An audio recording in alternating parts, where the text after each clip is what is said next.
नमस्कार दोस्तों, जय श्री कृष्णा, राधे राधे, हर हर महादेव। आप सभी का हमारे चैनल ब्रज दर्शन व्लॉग में स्वागत करती हूँ। आज के वीडियो में हम बात करेंगे कांवड़ यात्रा की, जो कि शिव भक्तों के लिए एक विशेष यात्रा होती है। इस यात्रा में भक्तजन गंगा जल लेके अपने कंधों पर कांवड़ उठाते हैं और इसे शिवलिंग पर चढ़ाते हैं। और इनमें से कुछ यात्रा तो ऐसी हैं कि जो इतनी कठिन है कि आपने कभी शायद सुनी भी नहीं होगी। तो आइए जानते हैं इस पवित्र यात्रा के महत्व को, इतिहास और इससे जुड़ी रोचक जानकारियों को।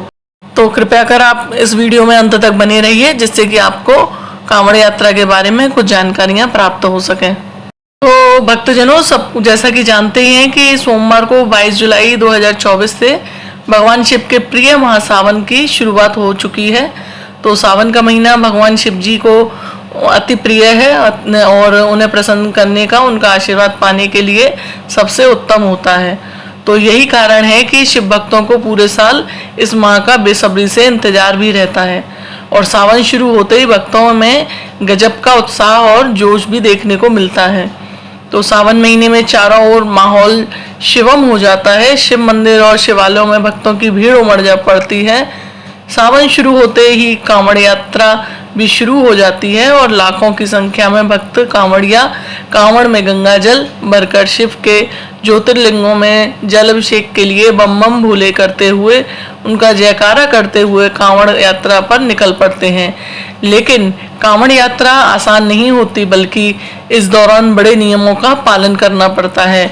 इसके साथ ही कांवड़ यात्रा भी अलग अलग तरह की होती है। तो आइए जानते हैं कांवड़ यात्रा के कितने प्रकार होते हैं और नियम और इनके बारे में, इनका महत्व।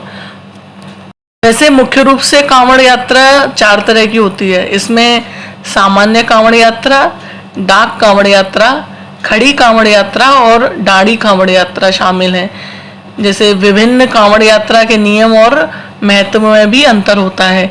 इसलिए आप जिस तरह की कांवड़ यात्रा कर रहे हैं, आपको उससे संबंधित तैयार जैसे रहना चाहिए और उनकी तैयारी लेनी चाहिए और उनसे संबंधित नियमों की भी जानकारी रखनी चाहिए।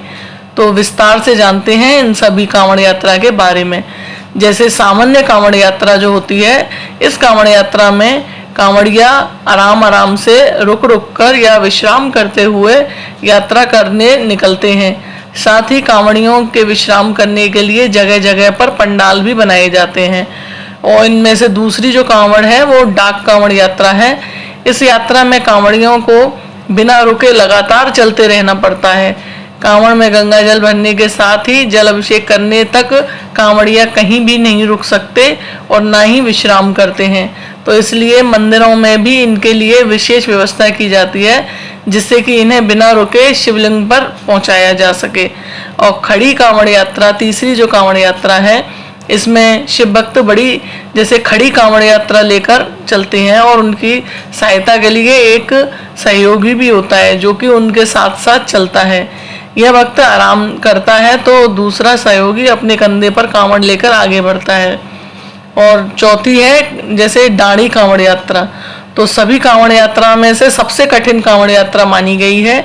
इसमें भक्त को यात्रा पूरी करने में पूरे महीने का समय लग जाता है। इस यात्रा में जैसे कांवड़िया जो होते हैं वो गंगा तट से शिव धाम तक दंडौती या दंडौत करते हुए लेट लेट कर यात्रा पूरी करते हैं। और कांवड़ यात्रा के नियम होते हैं, जैसे यात्रा के दौरान कांवड़ियों को किसी भी प्रकार की नशीली पदार्थों के सेवन से दूर रहना चाहिए। साथ ही मांसाहार और तामसिक भोजन का भी सेवन नहीं करना चाहिए। कांवड़ यात्रा पैदल करनी चाहिए। भगवान शिव का जल अभिषेक करने के लिए कांवड़ में गंगा जल या किसी पवित्र नदी का ही जल भरें। इससे जैसे तालाब, कुएं, नल का जल नहीं भरना चाहिए। कांवड़ को स्नान के बाद ही स्पर्श करें और कांवड़िया जैसे जत्थे के साथ रहें।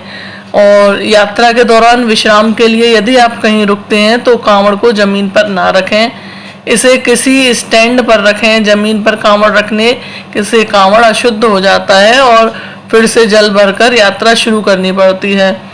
और कांवड़ियों को यात्रा के दौरान बम बम भोले या शिव जी का जाप लगाते हुए, जय जयकार करते हुए यात्रा करनी चाहिए। और भगवान शिव का आशीर्वाद पाने के लिए कांवड़ यात्रा को बहुत ही फायदेमंद फलदायी माना गया है। मान्यता है कि सावन में कांवड़ यात्रा कर शिवलिंग पर जल अभिषेक करने वालों को मोक्ष की प्राप्ति होती है और जीवन में कष्टों का सामना नहीं करना पड़ता। साथ ही घर परिवार में सुख समृद्धि और खुशहाली भी बनी रहती है। तो सावन में जो भक्त कांवड़ यात्रा करता है उसे अश्वमेध यज्ञ का समान फल की प्राप्ति होती है। इसलिए शिव जी की कृपा पाने के लिए सावन माह बहुत श्रेष्ठ है। कांवड़िया जब कांवड़ में गंगा जल भरकर ज्योतिर्लिंग पर जलाभिषेक करने के लिए निकलते हैं तो चारों ओर माहौल केसरिया हो जाता है। मान्यता यह भी है कि कांवड़ यात्रा करने से व्यक्ति की हर मनोकामना पूरी होती है। ऐसा भी कहा जाता है कि यदि किसी दंपत्ति को संतान नहीं हो रही है तो कांवड़ यात्रा करने से उनकी इच्छा पूरी हो सकती है, लेकिन इसको करने के कुछ नियम भी होते हैं जिनका ख्याल रख करना बहुत ही जरूरी है। इसके अलावा कहा जाता है कि व्यक्ति जीवन मरण के बंधन से मुक्त हो जाता है। मृत्यु के बाद उसे शिवलोक की प्राप्ति होती है। तो भक्तों, यह थी हमारे आज की कांवड़ यात्रा पर जानकारी। अगर आपको हमारा वीडियो पसंद आया है तो इसे लाइक और शेयर करना ना भूलें। हमारे चैनल ब्रज दर्शन ब्लॉग को सब्सक्राइब करें और बेल आइकन को दबाएं ताकि आपको हमारे आने वाली सभी वीडियो की नोटिफिकेशन मिलती रहे।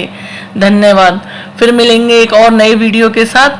तब तक के लिए हर हर महादेव और सभी कांवड़ यात्रियों के लिए हार्दिक शुभकामनाएं।